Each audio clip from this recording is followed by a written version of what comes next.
अपनी साधना और साधना की सफलता कभी भी किसी से नहीं बतानी चाहिए, नहीं बाधा पड़ जाएगी, पक्का बाधा पड़ जाएगी। आपकी दिनचर्या क्या है और आपकी अनुभूति क्या है, मरते दम तक, जब तक भगवत साक्षात्कार ना हो जाए तब तक ना बताओ। भगवत साक्षात्कार हो गया फिर तो कोई घाटा पड़ने वाला है ही नहीं। साधन काल में साधक को अपनी साधना और साधना की अनुभूति कभी किसी को भी नहीं बतानी चाहिए। चाहे कितना कोई आत्मीय हो, घर का हो, प्रेमी हो, अपनी साधना की और अपने साधन की अनुभूति की बात कभी नहीं कहनी चाहिए। आप कै बजे उठते हो, आपकी क्या साधना है, क्या 6 बजे ठाकुर जी उठा देते हैं, उठ जाते हैं, जो करवा लेते हैं, उसको प्रकट नहीं करना कि हम पूरी दिनचर्या अपनी खोल के रख दी, उसकी अनुभूतियां खोल के रख दी, ठप हो जाएगी, आपकी दिनचर्या बाधित हो जाएगी। नहीं होगी, जैसी चल रही थी वैसी नहीं होगी। बिल्कुल ये 100% की बात है, इसमें 1% भी मिलावट नहीं। 100% ये हम खुद अनुभव करके देखा। अगर दया करके, करुणा करके अपनी बात बता दी तो हमारी बात में फर्क पड़ गया, हमारी साधना में बाधा पड़ गई। तो साधना और उसकी अनुभूति ये दोनों तब तक छुपाता रहे जब तक भगवत साक्षात्कार ना हो जाए। बहुत संभाल कर गरीब के धन की तरह इसे गुप्त और सुरक्षित रखो। जीवन पर्यंत साधना का अभ्यास किया, मृत्युकालीन पर्यवसान क्या है, फिर क्या है? तो जो जीवन भर साधना करता है, मृत्यु काल में उसके पूरे जीवन का टोटल लगाकर भगवत स्मरण दे दिया जाता है। जैसे आप जीवन भर पाप किए हो, बीच में कुछ थोड़ा साधन पुण्य, दान पुण्य, वो नहीं माना जाएगा, उसका भोग तुम भोगना। पर जीवन भर जो किया उसका टोटल लगा के भगवत विस्मरण तुम्हें करवाया जाएगा, क्योंकि तुम्हारी दुर्गति होगी। और जिसने भगवान नाम जप किया है तो उसको पूरे जीवन का आंकड़ा लगा करके किसने अधिक क्या किया, तो बोले भजन, तो अंतिम समय भजन का स्मरण दो। तो जो भागवती का अधिकारी है वो अंतिम समय उसको भगवत स्मरण दे देते हैं और उसको भगवत प्राप्ति हो जाती है। कभी भी कैसा भी महारानी जी के बिना रासेश्वरी के रास हो ही नहीं सकता, लिखा हो चाहे ना लिखा हो। क्यों नहीं लिखा? याते श्री सुख प्रगट कियो नहीं, जहां बोले राधा तो समाधि लग जाती हो। यहां 7 दिन में तक्षक काटना है। श्री सुखदेव जी ने महारानी जी का नाम, हरिराम व्यास जी कह रहे, याते श्री सुख प्रगट कियो नहीं, जान सार को सार परम धन, राधा नाम आधार।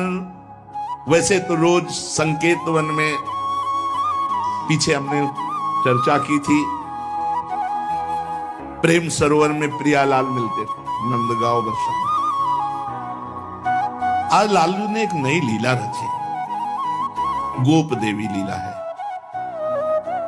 श्री लालजू महाराज प्रियाजू को रास के लिए उन्होंने सोचा एक बार छलिया रूप रख करके महल में प्रवेश करते हैं, देखते हैं लाडली जू पहचानती है कि नहीं, और कितना प्यार लाडली जू करती है। महाराज तो जो रूप धारण करें तो सभी सुंदर हैं, तो सुंदरता के समुद्र हैं। जब नकबेसर धारण करते ना, अंजन और घूंघट नीलांबर का, महाराज हृदय चूर चूर हो जाए, ऐसे सुंदर है। गोरी किशोरी भी चकोरी है जिनकी, नीलांबर धारण करके।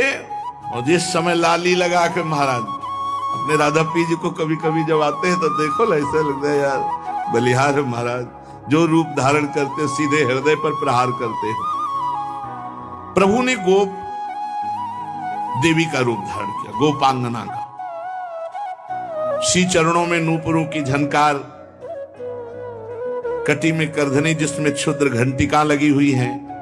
अद्भुतम गोपिका रूपम चलत झंकार नूपुरम, किंकिणी घंटिका शब्द मंगुलीयक भूषितम।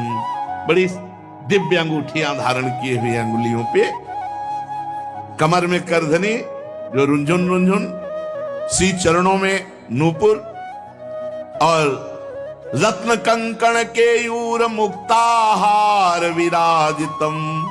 कलाइयों में रत्न जटित कंगन, बीच बीच में चूड़ियां, कंगन ऐसे, बाजूबंद, कंठा, मोतियों के हार, और शीश फूल, केशपास, बेणी रचना, नासिका में मोती की बुलाक, बेशर और अलकावली, घुंघराली अलकावली, श्याम वर्ण के केश, ऐसा रूप धारण किया जो देखे मुग्ध हो जाए श्याम सुंदर को। वृषभानु भवन की तरफ चले। खाई और परकोटों से युक्त वृषभानु भवन 4 दरवाजों से सुशोभित, प्रत्येक द्वार पर काजल के समान वर्ण वाले गजराज झूम रहे। राजभवन की बड़ी मनोहरता है। उस मंडप प्रांगण में वायु के समान वेग वाले घोड़ों से अंगरक्षक महल की रक्षा करने वाले चारों तरफ दौड़ रहे वृषभानु भवन में। और बड़ी ही सुंदर सुंदर गवें, धर्म धुरंधर बलवान सांड रमा रहे। बहुत से गोपाल बंशी वेद धारण किए हुए उनको संभाल रहे हैं। वृषभानु जी का भवन क्या है, ऐसा लगता है कि विश्वकर्मा ने पूरी कला कौशल लगा दी। और महारानी जी के लिए भवन के अंदर ही बगीचा, झरना, सरोवर, सब कोटि कोटि सूर्य के समान कांति वाली सुंदर सुंदर मणियां खंभों में जटित हैं, जिससे प्रकाश फैल रहा है। रत्न मंडित आंगन, बहुत से रत्न स्वरूप भूमि पे जटित हैं। और वहां वीणा, ताल, मृदंग आदि बाजे बजाती हुई बहुत सी मनोहर सखियां फूल छड़ी लिए हुए दरवाजे पर खड़ी हैं, संगीत बज रहा है। उस अंतापुर में दिव्य विशाल उपवन की छटा छटक रही। भीतर ही अनार, कंद, मंदार, नींबू तथा अन्य ऊंचे ऊंचे वृक्ष लहला रहे। केतकी, मालती, माधवी लताएं बड़ी सुंदर वृक्षों का आलिंगन किए हुए श्री राधा निकुंज महल के अंदर ही कल्प वृक्ष के फूलों की सुगंध से भौरे मत वाले हो रहे हैं। शीतल मंद सुगंध वायु चल रही है। कहीं सहस्त्र दल कमलों के पराग को बारंबार वायु बिखेर रही है। निकुंज शिखरों पर बैठे हुए मोर कभी नाचते हैं, कभी कूक रहे हैं, कहीं कोकिला, कहीं सारस, कहीं सुख। और फूलों के सहस्त्र सहस्त्र सैयाएं जगह जगह, कभी लाडली जो इधर से निकले किसी में भी विराजमान हो जाए। मेघ मंदिर में सैकड़ों फुहारे छूट रहे। बाल सूर्य के समान कांतिमान कुंडल तथा विचित्र वर्ण वाले वस्त्र धारण किए हुए करोड़ों बलवान महल के आसपास श्री लाडली जी के